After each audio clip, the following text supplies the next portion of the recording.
It's the real news. I'm Ben Norton. For the second week in a row, Israel has massacred unarmed Palestinians protesting on the border of the Gaza Strip. At a protest on Friday, April 6th, more than 1,350 Palestinians were injured in a violent Israeli crackdown.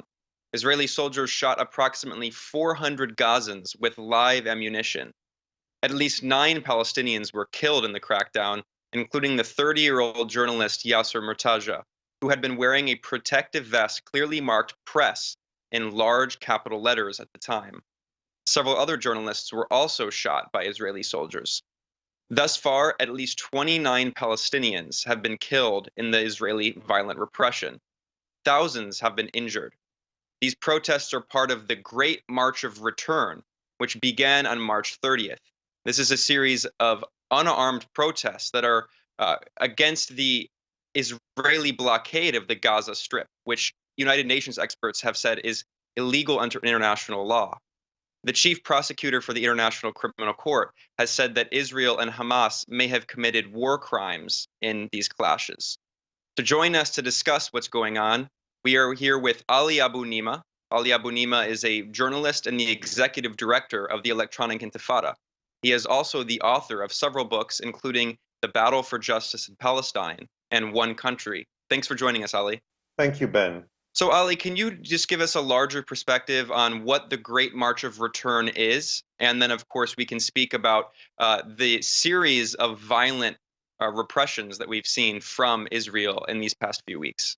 Well, this is the 70th anniversary this year. In fact, the day we're speaking today, April 9th, is the 70th anniversary of the Deir Yassin massacre, which was one of the turning points in the 1948 ethnic cleansing of Palestine, which sparked a major expulsion and flight of Palestinians. It was on April 9th, more than a month before the declaration of the State of Israel, which is important because, of course, the propaganda is always that Israel was declared and then the Arab armies invaded it and then all these refugees just happened.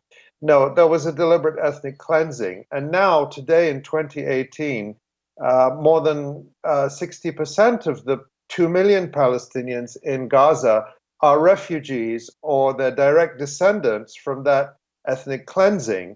And the Great March of Return is a series of marches every Friday or rallies, starting on Land Day, the 30th of March, which commemorates the theft of Palestinian land in the Galilee and the killing of unarmed protesters in the Galilee in 1976.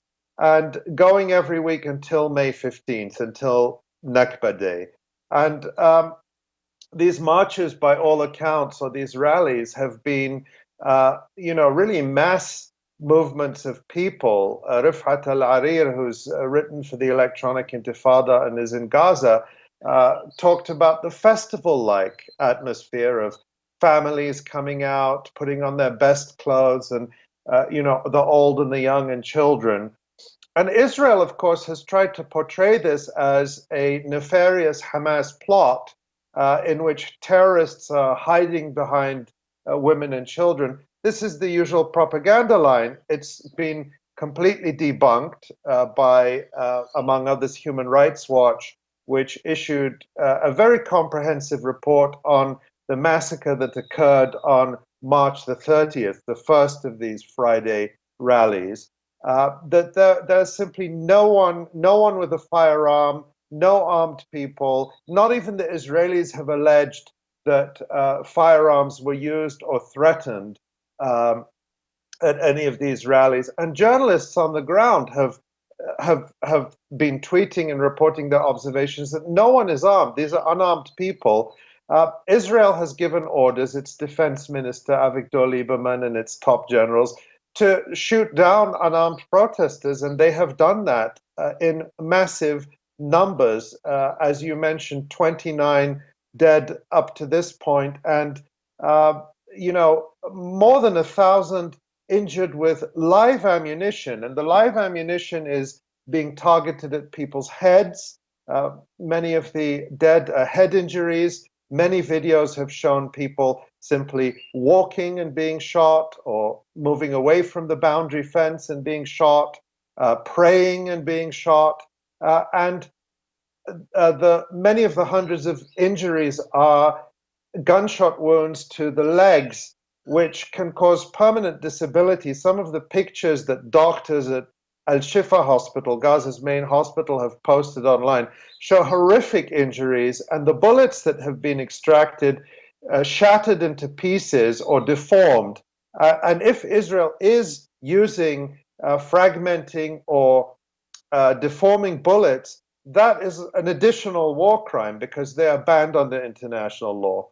And that's really the story. Israel is repressing a mass peaceful movement of people who are demanding an end to the siege of Gaza and for the right of refugees to return home to be respected. Well, Ali, can you also speak about the demand that Palestinians have under international law to return to their homeland? Palestinians are refugees under international law. There are millions registered with the United Nations. And those in Gaza, the primary demand is this right that they're guaranteed under international law, in addition to, as you mentioned, the end to the Israeli blockade of Gaza. United Nations experts have said this blockade is illegal under international law. And in addition to that, even conservatives, like the former British Prime Minister David Cameron, who is certainly a strong supporter of Israel, even they have acknowledged that Gaza is what Cameron called a prison camp and an open-air prison. What is the situation for Gazans inside the Strip under Israel's blockade, and what does international law say about what Israel is doing? Well, look at the issue of refugees more generally. Under international law, nobody disputes that refugees have a right to go home. For example, millions of Syrians have been forced out of their country, displaced by the horrific war that has been going on there for many years, to Germany, to Europe, but most of them to surrounding countries, to Lebanon, to Jordan, to Turkey. Nobody disputes that Syrian refugees have a right to go home if and when it's safe to do so, and if they choose to. Nobody says Syrian refugees should not be allowed back to Syria. The same with Rohingya refugees forced by Myanmar into Bangladesh. In fact, one of the key demands of the so-called international community is that Rohingya refugees should be allowed to return home. When the war in Bosnia was ended with the Dayton Agreement in the 1990s, one of the key and first clauses of that agreement, which was backed by the United States, was the right for refugees to return to their original homes. And that was implemented, and it was implemented with full American support. It's only in the case of Palestinians, uniquely, where we're told that Palestinian refugees do not have a right to return. And the reason they supposedly don't have this right is because their presence in their homeland would threaten Israel's so-called Jewish character. In other words, the sole reason they're not allowed to go home is because they're not Jews. And there is nothing in international law, nothing in human rights law that says a state can exclude refugees from returning home just because they're the wrong religion or wrong ethnic group. But that's how to understand Gaza. Gaza is a ghetto for 2 million people, the majority of them refugees, who Israel will not allow to go home solely because they're not Jews. And if they try to leave the ghetto or even protest for their right to leave the ghetto, they are shot down in cold blood. And then can you speak about the international community's response? What's interesting is we've seen, rightfully, a lot of outrage about the war in Syria. However, at the same time, we've seen very little outrage, not only from the United States, but from European countries over the violent repression of unarmed protesters in Gaza. It reminds me of the war in Yemen, where just today, on Monday, the US-Saudi coalition killed 15 Yemenis, including children, and there's virtually no outrage and no international attention. So why do you think that there's this double standard on Gaza and Yemen, whereas the United States and other countries are speaking out so vociferously on other countries like Syria? Well, let me just, your question about the international response, I want to point to the statement that was issued on Sunday by Fatou Bensouda, the chief prosecutor of the International Criminal Court. You mentioned that in the introduction, but let me correct you on one thing. She did not mention Hamas in that statement. She only mentioned Israel. And she warned that anyone taking part in violence against unarmed civilians could be liable for prosecution by the International Criminal Court. Now, as I wrote at the Electronic Intifada, she did in her statement make a nod to Israeli claims of hiding military activities behind civilians, which is the Israeli claim that, Hamas are manipulating people or using them as human shields. But as I mentioned, there's zero evidence of that. Nobody has found any evidence. Not even Israel has been able to show a video or a photo. And we know they're observing everything with drones and scopes and everything of anyone with a gun. There's zero evidence of that. But she put that in the statement, I think, to appease Israel in a way. The most important part of the statement, and what's unprecedented, is her direct warning to Israeli leaders. And this is particularly significant because the International Criminal Court has been dragging its feet on investigations into Israel's previous war crimes in Gaza and the West Bank and against the Gaza flotilla in 2010. So it's significant, and whether it signals a change of the International Court actually starting to take its mandate to end impunity seriously when it comes to Israel, we'll have to see. Other than that, the response from the so-called international community has been pathetic. The European Union has absolutely refused to condemn the cold-blooded, deliberate shooting of unarmed protesters, which nobody disputes is happening. I mean, the Israelis have been praising their soldiers for doing this and saying that simply entering the Israeli-declared buffer zone, you put your life at risk. So the Israelis agree that they're shooting unarmed people. The human rights groups agree that they're shooting unarmed people. And of course, Palestinians and their families and their loved ones bear witness to that. But the European Union has utterly refused to condemn it. The only country, as far as I know, EU country, that broke ranks with that official silence and complicity is France, which condemned indiscriminate fire by Israel. But it did so belatedly. And of course, none of these statements, whether they're weaker or stronger, carry any consequences. The EU and the UN Secretary General, after the 30th of March massacre, called for an international investigation. Israel promptly rejected that, and then we didn't hear anything about it ever again. And that's the way it is. Whereas if you take the reported chemical attack in Ghouta in Syria, the very next day, the European Union didn't ask for an investigation. They demanded, quote, an immediate response by the international community and accountability. So the difference in language is striking. Israel continues to enjoy this total impunity and can carry out these crimes in front of the eyes of the world without anyone acting or moving to stop it. Well, and this is actually a great segue to my final question here. I'm interested in what you think about the media response to all of this. A point you just raised reflects, I think, what we could say is objectively very biased reporting.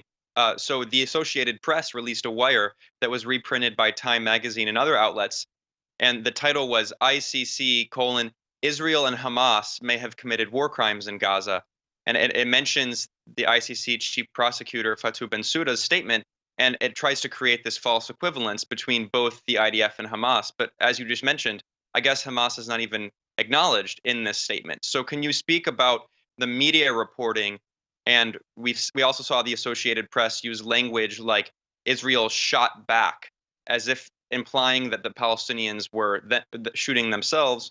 Of course, we saw the New York Times use similar language. What do you think the media response has been to this?